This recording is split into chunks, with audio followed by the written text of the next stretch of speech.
channel again. Sa ngayon po, magluluto ako ng simpleng lasagna ng ating alaga. So ayan, kumukulo na yung mainit na tubig kung saan dyan natin pakukuluan yung lasagna sheets. Ito siya guys, ayan. Siyempre, 3 piraso. Ayan, ang gagamitin ko. Good for 1 person. So ayan guys, ganyan lang po. And siyempre, isusunod natin yung macaroni bechamel. Yung white sauce po siya.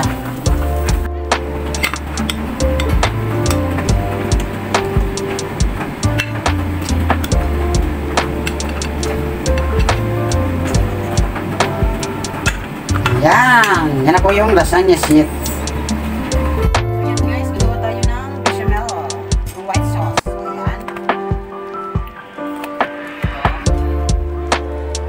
Sa flour po yan pa. Apat. Kutsara.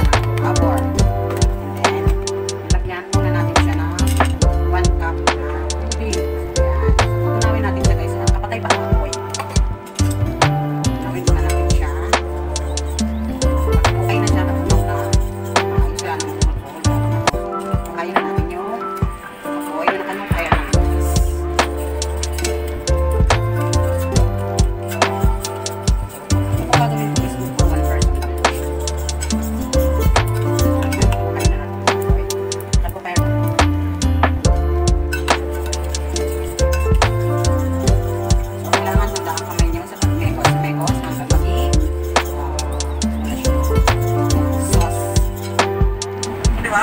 Guys, ano na siya, oh. Medyo sticky na siya guys. Siyempre titimplahan natin siya. Ayan din natin siya ng kunting asin para po may lasa rin siya. Siyempre maya maya lalagyan ko po siya ng butter at saka yung fresh milk. Lalagyan ko po yan ng butter.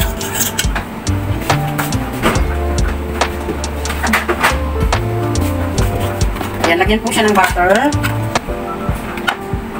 Ayan. Ayan. Butter. Unsalted butter. And syempre, lagyan natin ng fresh milk. Lalagyan po natin siya ng fresh milk. Syempre, lasahan nyo rin yung sauce kung okay na yung ano niya. Tama lang po yung alat niya. Lagyan natin ng fresh milk. Ayan. Ganyan po ako maggawa ng bechamel. Natuto po ako na gumawa niyan is doon sa Saudi. Kasi mahilig po sila sa mga bake.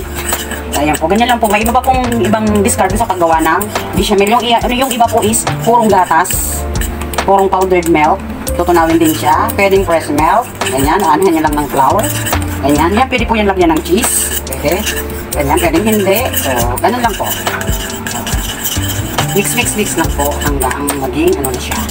Kasi ano natin siya sa lasagna. Ayan guys, mag-isa na tayo nung sauce. Siyempre oil. So, ito guys, 150 grams minced beef. Siyempre yung tomato sauce. May ketchup, siyempre. Isa na natin yung bawang.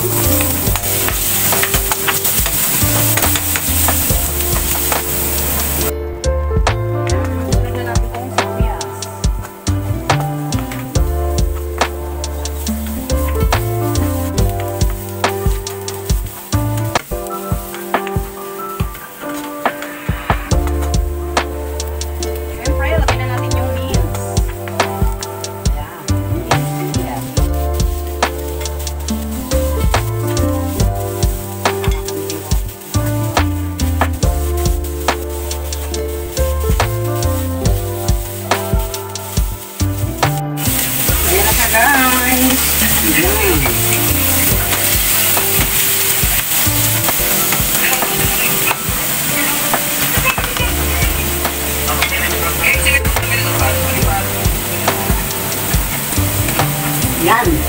Lagay na natin yung tomato sauce guys. Ano lang, kalahati lang. So, 400 grams to. So, 400. Estimating lang, kalahati. Ayan. Kalahati. Siyempre, lalagyan pa natin yan ng ketchup, na pampalasa, asin, siyempre, asukal, pampanamis-namis. Ayan. Siyempre, ano? Black pepper.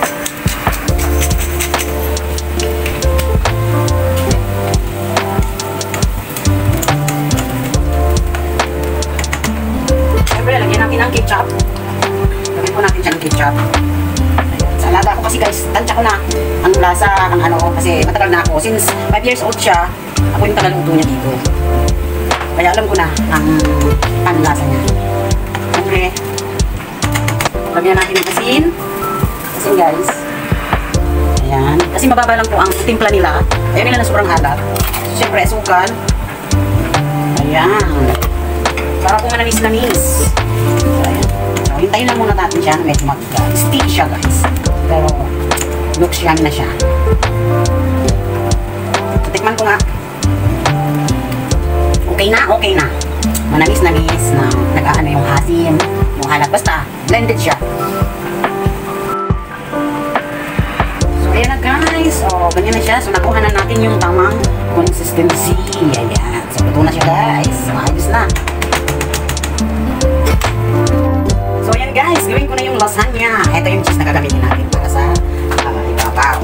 So, syempre, nahin muna natin yung flat sheet ng lasagna. Ay, napunit na. Ayan. Ganyan na lang natin ganyan. Kasi pang ano lang naman tayo, pang sarili, hindi naman pang commercial. Kaya,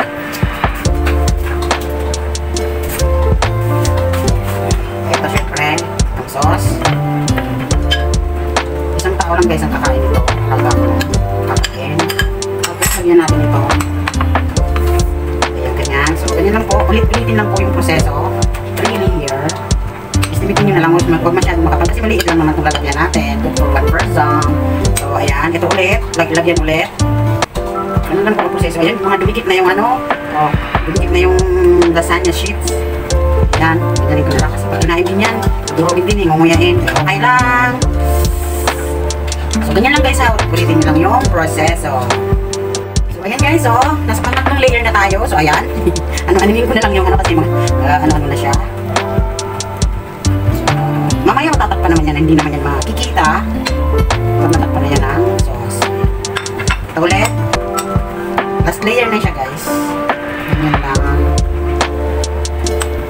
Matrabaho lang kasi guys gumawa ng lasagna. Daming proseso. Pero pag naluto siya guys, masarap. Ganyan lang. Pwede lang pa. Tapos ito ilalagay natin sa ibabaw na. Tapos yung cheese sa pinakaibabaw. Diba? Takpan na. Masarap kaya niya. Tapos i-bake natin yan hanggang golden brown yung cheese sa ibabaw. Ganyan na guys, yan na yung lasagna. Diba? Yan na. Tapos, lagyan natin ng cheese. Siyempre, yung cheese ang nagpapasarap ka dyan.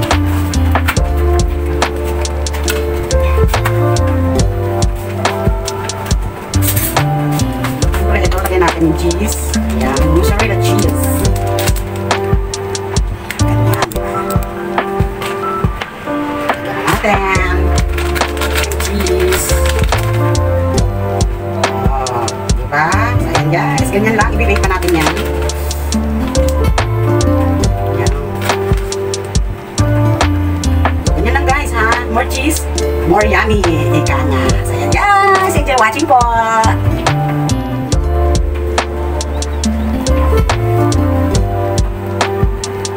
Ganyan itsura niya guys ha, hindi pa siya nabibake. Mamaya makikita nyo ang itsura niya pag nabake ko na siya. So yun na siya guys, ipinasok ko na, bibake ko na siya.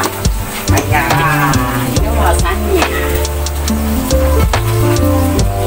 Kailangan mag-brown yung top niya. Yan guys, okay na yung lasagna natin. Oh.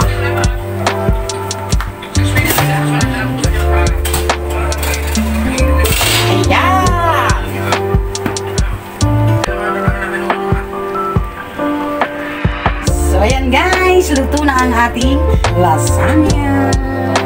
So thank you. Ito ako na naman ang nagsasabing hindi dahil sa inyo, wala ang Irene sa YouTube. So ayan guys, thank you. Looks yummy. So syempre, ito lang ang kasama niya. Broccoli, inisa ko lang po siya sa bawang at saka beef broth. So ayan, ready to serve na siya guys para sa alaga ko. Ayan guys, yan na lang ang natira dun sa lasagna yung ginawa ko, syempre. Paano na yan sa nagluto? Char! Sarap siya guys, oh. Tikman natin.